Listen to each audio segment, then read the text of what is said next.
Happy Friday, everyone. Dr. Davis here from Perform Physio, and today I'm going to talk about some sleep tips.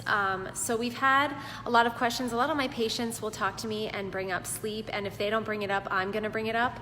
Carly, Dr. Greenwald, posted yesterday an article about some of the research that's coming out with adolescent athletes and showing how even adolescent athletes, lack of sleep will actually make them 1.7 times more likely to get an injury. So bottom line, we need sleep. And what I wanted to talk about quickly on Fact Friday was to give you some tips that the research is showing about helping you get some sleep. And sleep is important for many reasons. We know that there's a correlation with developing chronic pain. It can affect your mood, it can make you more irritable, it can lead to some anxiety and some depression. And it can complicate things. So I've had a lot of patients that will ask me, well, how do I get some sleep? What do I do? And if you look at the cognitive therapy that's been coming out, the research with cognitive behavioral therapy related to sleep assistance, a lot of it reminds me of the methods that I would use with my child when I was teaching him how to sleep as a baby. And basically it boils down to routine. And what I would find is if I had a routine and I followed it, he would sleep through the night, and he would be a pleasant baby. If I broke the routine for any reason, then I would run into trouble.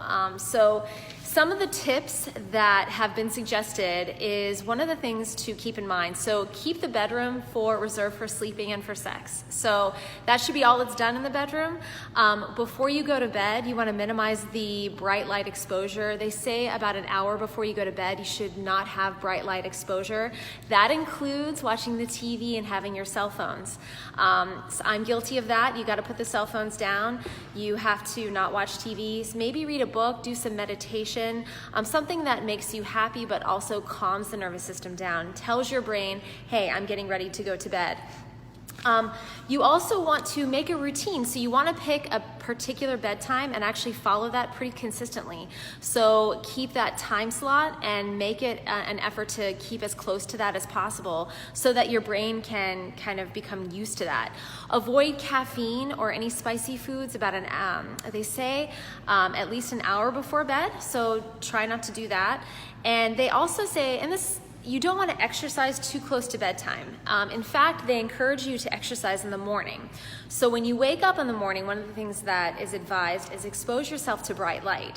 So I think about, living in Western Pennsylvania here, it's pretty dark and grim and dreary in the wintertime. So maybe get a happy lamp and expose yourself to some bright light early in the morning. And also, if you can exercise at that point in the day, it's been shown that it will help you sleep later at night. So try to reserve your exercise routine for in the morning if you're able to do that. Other strategies, if you are laying in bed at night and you can't fall asleep because your mind is racing, a couple things they say is, number one, get out of bed. If you've been laying there for 20 minutes, get up out of bed and leave the bedroom and go do something. Now, it shouldn't be something that's overstimulating, but maybe it's writing in your journal, maybe it's doing some meditation. It's something that will take your mind off of it. If you are worrying about all the things you have to accomplish in a day, write them down, make a list so that you can get it out of your head.